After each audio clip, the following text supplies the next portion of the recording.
CPM നിയന്ത്രണത്തിലുള്ള Kasaragod Karadka agriculturist welfare cooperative സൊസൈറ്റിയിൽ നിന്നും 4.76 കോടി രൂപയുടെ തട്ടിപ്പ് നടത്തിയ secretary K Ratheesan real estate നിക്ഷേപം നടത്തിയതായി റിപ്പോർട്ട്. വയനാട്ടിൽ സ്ഥലവും ബംഗളൂരുവിൽ 2 ഫ്ളാറ്റുകളും ഇയാൾ വാങ്ങിയെന്നാണ് കണ്ടെത്തൽ. 3 വർഷമായി ഇയാൾ തട്ടിപ്പ് നടത്തിവരികയായിരുന്നു.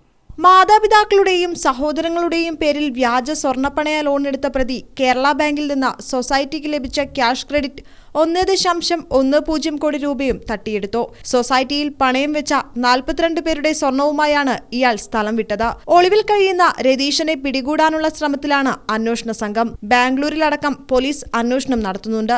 CPM മുള്ളേരിയ ലോക്കൽ കമ്മിറ്റി അംഗമായിരുന്ന രതീശനെ പാർട്ടി അംഗത്വത്തിൽ നിന്ന് സസ്പെൻഡ് ചെയ്തിട്ടുണ്ട്. സംഭവത്തിൽ മറ്റു ജീവനക്കാർക്ക് പങ്കില്ലെന്നാണ് പാർട്ടി നിലപാട്. രതീശനെതിരെ ജാമ്യമില്ലാ വകുപ്പുകൾ ചുമത്തി ആദൂർ പോലീസ് കേസെടുത്തിട്ടുണ്ട്.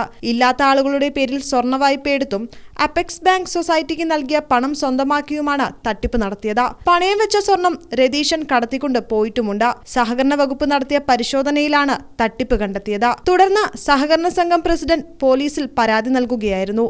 പോലീസ് കേസെടുത്തതിന് പിന്നാലെയാണ് കെ രതീശനെ പാർട്ടിയുടെ പ്രാഥമിക അംഗത്വത്തിൽ നിന്ന് സസ്പെൻഡ് ചെയ്തത്. സംഭവത്തിൽ മറ്റ് ജീവനക്കാർക്ക് പങ്കില്ലെന്നും നിക്ഷേപകർക്ക് പണം തിരികെ നൽകുമെന്നുമാണ് പാർട്ടി നിലപാട്. കൂടുതൽ ആളുകൾക്ക് തട്ടിപ്പിൽ പങ്കുണ്ടോ എന്ന അന്വേഷണത്തിലാണ് പോലീസ്. ഒരാൾക്ക് ഒറ്റയ്ക്ക് ഇത്ര വിപുലമായ രീതിയിൽ തട്ടിപ്പ് നടത്താൻ കഴിയുമോ എന്നതാണ് ഉയരുന്ന ചോദ്യം. കേസെടുത്തതോടെ ഒളിവിൽ പോയ പ്രതി കർണാടകത്തിലുണ്ടെന്നാണ് അന്വേഷണ ഉദ്യോഗസ്ഥർക്ക് ലഭിച്ച വിവരം. News desk Gramika news.